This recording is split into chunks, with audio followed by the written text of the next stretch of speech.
ለምን ኩላሊት መሸጥ ፈለገ? ቦታ ለመግዛት ለቸርች ቦታ ኤርክ ዶክተር ጋር ጌታ እንደዚህ ያለ ቀጥታ 9 ሰዓት ላይ ጠርቶን ማለት ነውና ሌሊት ጸልያለሁ። ሌሊት 9 ሰዓት ላይ ጠራ። ሻርፕ 9 ሰዓት ላይ ምን አለ? እንዴት አለ?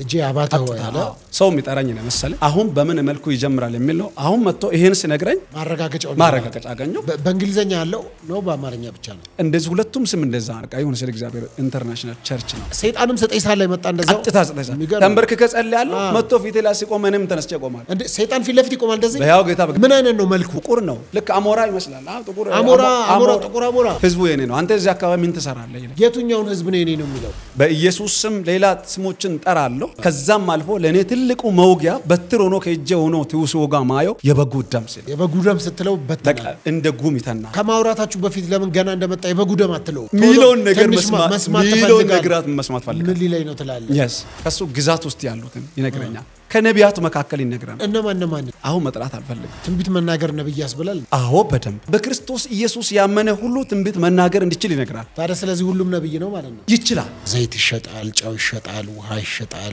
ጨርቆች ይሸጣሉ። የተለያዩ ነገሮች የተጸለየባቸው ናቸው፣ ለፈውስ ናቸው ተብለው ሊያዙ ሊመከሩ ይገባል። አደባባይ ወጥተው ስንት ዓመት ነው ሲመከሩ የሚኖረው? እየተመከሩ ተመለሱ፣ እምቢ ካሉ ይቀጥሉ። መጨረሻ ሰዓት ላይ ይታጨዳሉ። እነሱ ይታጨዳሉ፣ እስከዛ ህዝቡን ይጨዱት። በዚህ ዘመን አንድ አገልጋይ እንትፋር ምራቁን አድርጎ ቢጸልይ ምን እንደምትፈጠር ታውቃለህ? ምራቅን ምን ልታረግ? የክርስቶስ አገልጋይ ነው አይደለ? ነብይ ነው አይደለ? ያ አገልጋይ ክርስቶስ ያገለገለበት ነው የምንከተለው ነው። ስለዚህ ኢየሱስ ክርስቶስ ምራቁን እንትፈብሎ አይኑ ላይ ምራቃችንን እንትፍ ብለን ብናደርግ እንወገራለን አይደለም። ኢየሱስ ክርስቶስ ጨው የሸጠበትን ጳውሎስ ውሃ የሸጠበትን ከሐዋርያቱ መካከል ዘይት የሸጡበትን ቦታ አምጣ። ምክንያቱም እናንተ ምራቅ ራሱ እሺ ብለን ብንፈቅድላችሁ ምራቃችሁን እያሸጋችሁ ሸጣለ። ጭቃ ቀብቶ ሂድና ታጠባለ። ታጥቦ እያየ መጣ። አስከፈለ? አላስከፈለ። እናንተ ለምን ታስከፍላላችሁ? ይሸጣል። እኔ ቤት አንድ ነገር አይሸጥም። ይሄው አንተ እኮ እየደገፍክ ነው። ምኑን ቢሸጥስ ምን ችግር አለ እያልክ አይደል እንዴ? እኔ ገዝቼ ፈውሳለሁ ካለ መፍቱን ፋርማሲን የከፈትከው ቸርች ነው። እያንዳንዳችሁ ሐዋርያትና ነቢያት አብዛኛው ከቃልዮትና ከማካኒሱ ነው በብዛት ስለማቅ። ስለዚህ ከዚህ አንፃር የነሱ ልጆች ናችሁ፣ ያቋችኋል፣ ያሳደጓችሁ ናችሁ። አንፃር መጽሐፍ ለሁለት መከፈል አለበት ነው የምትለው? አዎ ሌባ ከሆነ ሻጭ ከሆነ ቤተክርስቲያኑ በፍሬያቸው ትለየዋል እኮ። በፍሬያቸው አዩ እኮ ሁላችሁንም አዩ።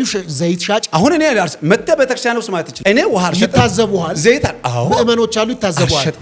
አንተ እውነተኛ የእግዚአብሔር ሰው ሆነ ከእግዚአብሔር ቃል አንፃር ለምን አትቃወምም? በእግዚአብሔር አንፃር ነው ተናገርኩት። እስቲ አሁን በዚህቹ በሚዲያ አስተላልፈ እናንተ ዘይት የምትሸጡ ጨው የምትሸጡ ውሃ የምትሸጡ ሌቦች ናችሁ፣ የእግዚአብሔር ቃል አይደግፈውም፣ ተው በልና መከር። ከ180% እውነተኛ ነው። ከየት መጥቶ ነው እውነተኛ? በክርስቶስ ከ180% እየሰማ ነው የሚያገር ሻጭ ነው። ከ180% ብዙ ጊዜ አንድ ህፃን ልጅ ሞታ እግዚአብሔር ሰው ጋር እንውሰድና እግዚአብሔር ሚሊዮን አይተን እንመጣለን ብሎ ይዞ መጡ። አንተ ቸርች ማለት ነው? አንኔ ቸርች። ባለቤቴ ራሱ ተንቀጥቅጣ እግዚአብሔር ምን አለ ብላ የጠየቀችበት እየጸለኩ ጆሮ ላይ መታ።